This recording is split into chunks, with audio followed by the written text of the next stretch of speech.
നമസ്കാരം. Out of ഫോക്കസിലേക്ക് സ്വാഗതം. നമ്മൾ ഇന്ന് ആദ്യം സംസാരിക്കുന്ന വിഷയം ഈ ഡൽഹിയിലെ ജന്തർ മന്ദർ പ്രക്ഷോഭവുമായി ബന്ധപ്പെട്ട് അങ്ങേയറ്റം ഹീനമായ പരാമർശങ്ങൾ അവിടുത്തെ സമരക്കാർക്ക് നേരെ, പ്രത്യേകിച്ച് പെൺകുട്ടികൾക്കെതിരെ നടത്തിയ RSS സൈദ്ധാന്തികൻ, കേരളത്തിൽ അറിയപ്പെടുന്ന ഹിന്ദുത്വ നേതാവ് TG മോഹൻദാസിനെ ഗുരുതരമായ കുറ്റങ്ങൾ ചുമത്തി പോലീസ് അറസ്റ്റ് ചെയ്തു. ഇന്നിപ്പോൾ കോടതിയിൽ ഹാജരാക്കിയെങ്കിലും കോടതി കർശനമായ ഉപാധികളോടെ മോഹൻദാസിന് ജാമ്യം കൊടുത്തിരിക്കുകയാണ്.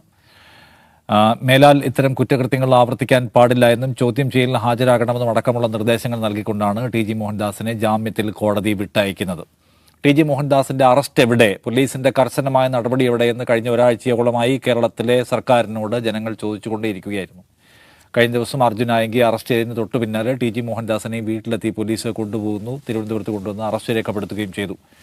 കഴിഞ്ഞ സർക്കാരിൽ നിന്ന് വിഭിന്നമായി വിദ്വേഷ കുറ്റവാളികളോട് കാലവിളംബമില്ലാത്ത കർശന സമീപനമുള്ള സർക്കാരാണിതെന്ന് UDFന്റെ അണികളും പ്രവർത്തകരും സർക്കാരിൻ്റെ ഭാഗമായവരെല്ലാം പറയുകയും ചെയ്യുന്നു. അപ്പോൾ സത്യത്തിൽ കേരളം അനുഭവിക്കുന്ന ഈ വിദ്വേഷ കുറ്റകൃത്യം എന്ന് പറയുന്ന പ്രശ്നത്തോട് കുറച്ചുകൂടി വേഗത്തിൽ റെസ്പോണ്ട് ചെയ്യുന്ന ഒരു സർക്കാരിനെ നമുക്ക് കാണാൻ കഴിയുന്നുണ്ടോ? ജനങ്ങളുടെ പൊതുവികാരത്തോട് വളരെ പെട്ടെന്ന് തന്നെ പ്രതികരിക്കാൻ കഴിയുന്ന, അല്ലെങ്കിൽ അതിനോട് ഏതെങ്കിലും തരത്തിലുള്ള ഒരു സ്റ്റിഫായ സമീപനമില്ലാത്ത ഒരു സർക്കാരിനെയാണോ കാണുന്നത്? ഇതൊരു ഗെയിം ചേഞ്ചർ ആയിട്ടുള്ള ഒരു നടപടിയായിട്ട് എടുക്കാൻ കഴിയുന്ന ഒന്നാണോ എന്നതിനെക്കുറിച്ചാണ് നമ്മൾ ആദ്യം സംസാരിക്കുന്നത്. അജിംസ്, എന്താണ് തോന്നുന്നത്? TG മോഹൻദാസ് എത്രയോ കാലമായിട്ട് അദ്ദേഹത്തിൻ്റെ ഈ യൂട്യൂബ് സാധ്യതകൾ ഉപയോഗിച്ചുകൊണ്ട് വിദ്വേഷം പറഞ്ഞുകൊണ്ടിരിക്കുന്ന ആളാണ്. അതിൻ്റെ ഒരു പരമാവധിയിലാണ് കഴിഞ്ഞ ദിവസം കണ്ടത്. സർക്കാർ എടുത്ത ഒരു സ്റ്റെപ്പിനെ, ഒരു പുതിയ സർക്കാർ എടുക്കുന്ന ഒരു നടപടിയെ നമ്മൾ എങ്ങനെയാണ് വിലയിരുത്തേണ്ടത്? ഇത് തീർച്ചയായിട്ടും അഭിനന്ദനാർഹമായൊരു നടപടിയായിട്ടാണ് ഞാൻ കാണുന്നത്. അതിൻ്റെ കാരണം, ഇപ്പോൾ ഓൺലൈനിൽ നടക്കുന്ന ഒരു ഡിബേറ്റ് ഉണ്ട്. ഒരു RSS അകത്തിടാൻ ധൈര്യമുള്ളൊരു സർക്കാരാണ് ഞങ്ങളെന്ന് UDF അണികളും, അങ്ങനെയല്ല LDFൻ്റെ കാലത്തും RSS BJPക്കാരെ അറസ്റ്റ് ചെയ്തിട്ടുണ്ട്. സുരേന്ദ്രനൊക്കെ എത്രയോ ദിവസം ജയിലിൽ കിടന്നിട്ടുണ്ടെന്ന് LDFൻ്റെ അണികളും തമ്മിൽ ഒരു തർക്കം ഇപ്പോൾ ഉടലെടുക്കുന്നുണ്ട്. പ്രശ്നം RSS അറസ്റ്റ് ചെയ്തോ BJP അറസ്റ്റ് ചെയ്തോ എന്നുള്ളതല്ല, അറസ്റ്റ് വിദ്വേഷത്തിനെതിരെ എന്ത് നടപടി സ്വീകരിക്കുന്നു എന്നുള്ളതാണ്. ഇപ്പോൾ TG മോഹൻദാസിനോട് ഏതെങ്കിലും തരത്തിലുള്ള വിരോധം ഉണ്ടായിട്ടല്ലല്ലോ ചെന്നിത്തലയുടെ പോലീസ് അദ്ദേഹത്തെ പൊക്കുന്നത് ഒരു വിദ്വേഷ പരാമർശം നടത്തി. ആ വിദ്വേഷ പരാമർശത്തിനെതിരെ പരാതി കിട്ടിയപ്പോൾ കേസെടുത്തു. മുമ്പ് നമ്മുടെ 10 കൊല്ലത്തെ അനുഭവം എന്താണ്? പ്രതീഷ് വിശ്വനാഥൻ എന്ന് പറയുന്ന ഒരാൾ ഫേസ്ബുക്കിൽ നിരന്തരം വാളുകൾ പ്രദർശിപ്പിക്കുന്നു, വിദ്വേഷ പോസ്റ്റുകൾ ഇടുന്നു. അതിനെതിരെ നടപടി എടുക്കുന്നില്ലേ പോലീസ്? ആ സമയത്ത് കേരള പോലീസ് ഫേസ്ബുക്കിലും എല്ലായിടത്തും ഭയങ്കര സജീവമായിരുന്നു. റീലുകൾ ഇടുന്നു, അവർ പ്രോത്സാഹിപ്പിക്കുന്നു. ആ സമയത്ത് പോലീസിനോട് ആരെങ്കിലും പോയി ഇതിനെതിരെ കേസെടുക്കുന്നില്ലേ മാമ എന്ന് ചോദിക്കുമ്പോൾ നോട്ട് ഇൻ കേരള എന്നാണ് മറുപടി കൊടുത്തുകൊണ്ടിരുന്നത്. കേരളത്തിലല്ല ആയുധം പ്രദർശിപ്പിക്കുന്നത്. എത്രയോ ഉദാഹരണങ്ങൾ. ഒരു ആകാശവാണി ജീവനക്കാരി വെള്ളത്തിൽ വിഷം കലക്കി ഇവരെയൊക്കെ സ്റ്റെറിലൈസ് ചെയ്യണമെന്നോ കൊല്ലണം എന്നൊക്കെ പറഞ്ഞ് കമന്റ് ഇട്ടു. അതിനെതിരെ എത്രയോ പേര് പരാതി കൊടുത്തു, ഒന്നും ചെയ്തില്ല. മുസ്ലിം സ്ത്രീകളെ റേപ്പ് ചെയ്യണം എന്നുള്ള ഇതുപോലൊരു വയോധികന്റെ പരാമർശം ഉണ്ടായിരുന്നു. സാധാരണക്കാരുടെ പോട്ടെ, സാധാരണക്കാരുടെ ഫേസ്ബുക്ക് കമന്റുകൾ പോട്ടെ, നേതാക്കൾ, പ്രൊമിനന്റ് ആയിട്ടുള്ള ആളുകൾ എത്രയോ വിദ്വേഷ പ്രചാരണം നടത്തി, ഒരു കേസ് കൊടുക്കില്ല എന്ന് മാത്രമല്ല മൈൻഡ് ചെയ്യില്ലായിരുന്നു. അതിനെതിരെ പരാതി കൊടുക്കാൻ ആരും ഉണ്ടായിരുന്നില്ല എന്നുള്ള വേറെ കാര്യം. ഇന്നിവിടെ പരാതി കൊടുക്കാൻ കോൺഗ്രസ്സുകാർ തന്നെയുണ്ട്. ഇപ്പോൾ ഇതിലും ഒരു യൂത്ത് കോൺഗ്രസ് നേതാവാണ് പരാതി കൊടുത്തത് TG മോഹൻദാസിന്റെ കാര്യത്തിൽ.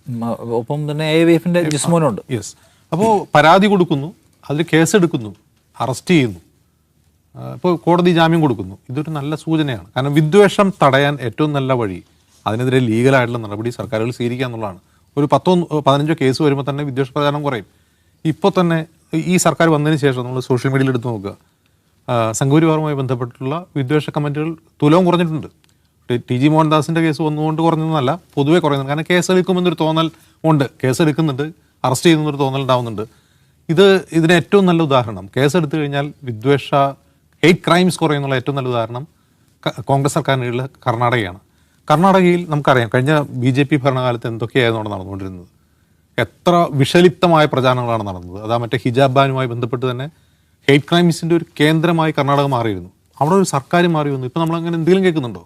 ഒന്നും കേൾക്കുന്നില്ല എന്ന് മാത്രമല്ല, അവരവിടെ നിയമം പാസ്സാക്കുക കൂടി ചെയ്തു. ഹെയ്റ്റ് ക്രൈമിനെതിരെ കുറേ കൂടി ശക്തമായ നിയമങ്ങൾ വെച്ചിട്ട് സർക്കാർ നടപടി സ്വീകരിക്കുമ്പോൾ തന്നെ ഒതുങ്ങിപ്പോകുന്നു എന്നുള്ളതാണ് അനുഭവം. കേരളത്തിൽ അത് തന്നെയാണ് അനുഭവം. കേരളത്തിലും കേസെടുക്കുമ്പോൾ ആളുകൾ പിന്നീട് ഉയർത്തുന്നില്ല. നമ്മളിപ്പോൾ വെള്ളാപ്പള്ളി നടേശൻ എന്ന പേര് കേൾക്കുന്നേ ഇല്ലല്ലോ കഴിഞ്ഞൊരു 2 മാസമായിട്ട്. ഇല്ല. അപ്പോൾ സർക്കാർ നടപടി സ്വീകരിക്കാതെ അതിന് പിന്തുണ കൊടുക്കുമ്പോഴാണ് ഇത്തരം ഹെയ്റ്റ് ക്രൈംസ് കൂടുന്നത്. അത് നടപടി സ്വീകരിക്കുമ്പോൾ അത് കുറയുന്നു എന്നുള്ളതാണ് അനുഭവം.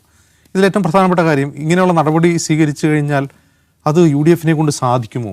കോൺഗ്രസ്സുകാർ അത്രയും സ്ട്രോങ് ആയിട്ട് നടപടി സ്വീകരിക്കുമെന്നുള്ള അനുഭവങ്ങളുണ്ട്.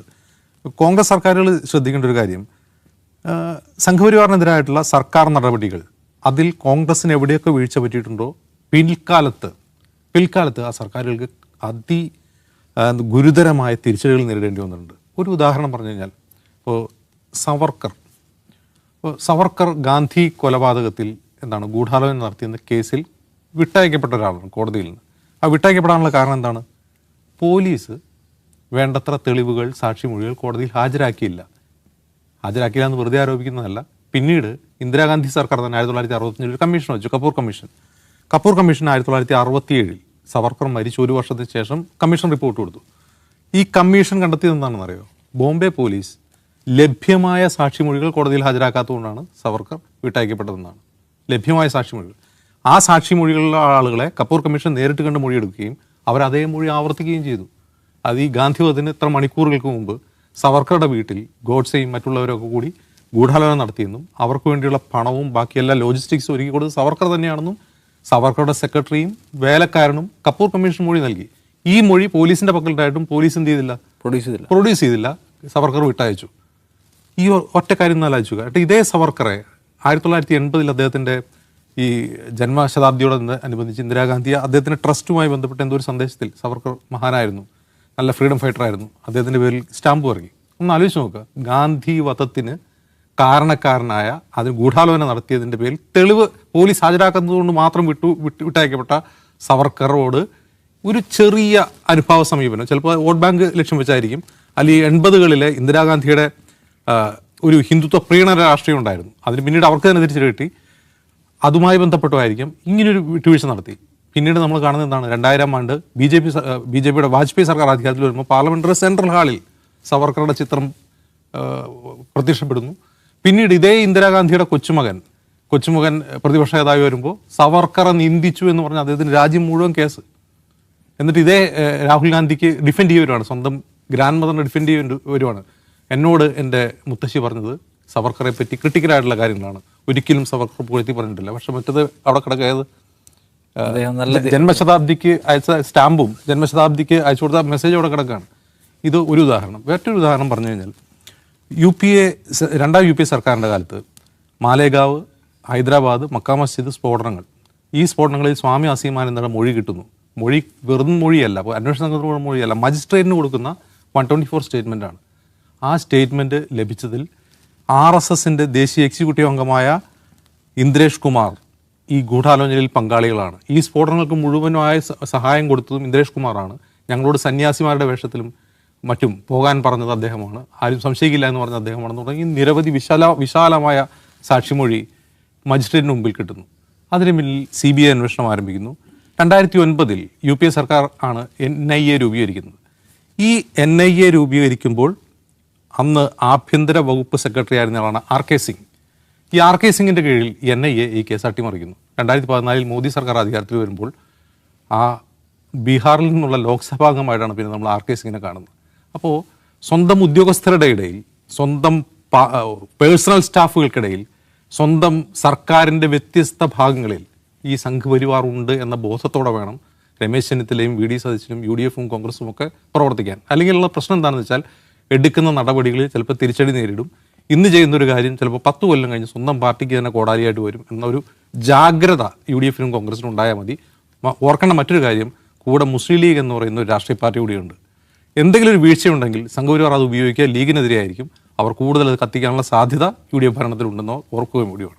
ഓക്കെ സാഹിബ്, ഇതിനകത്ത് ഇപ്പം സർക്കാർ കുറച്ചുകൂടി വേഗത്തിൽ പബ്ലിക്കിൻ്റെ ഒരു ഫീലിനെ മനസ്സിലാക്കുകയും റെസ്പോണ്ട് ചെയ്യുകയും ചെയ്യുമെന്ന് തോന്നുന്നു. കഴിഞ്ഞ സർക്കാരിൻ്റെ കാലത്തും ഇതുപോലെ അജിത് കുമാറിൻ്റെ കേസിൽ എന്ത് ചെയ്യുന്നു, വെള്ളാപ്പള്ളിയുടെ കേസിൽ എന്ത് ചെയ്യുന്നു ഒക്കെ ഉറക്കെ ചോദിച്ചുവെങ്കിലും അതിൻ്റെ ഭരണനായകൻ അഡമൻ്റായ ഒരു പൊസിഷൻ എടുക്കുന്നു, പാർട്ടി ഒന്നാകെ അതിൻ്റെ കൂടെ നിന്ന് ഡിഫൻസ് ഒരുക്കുന്നു.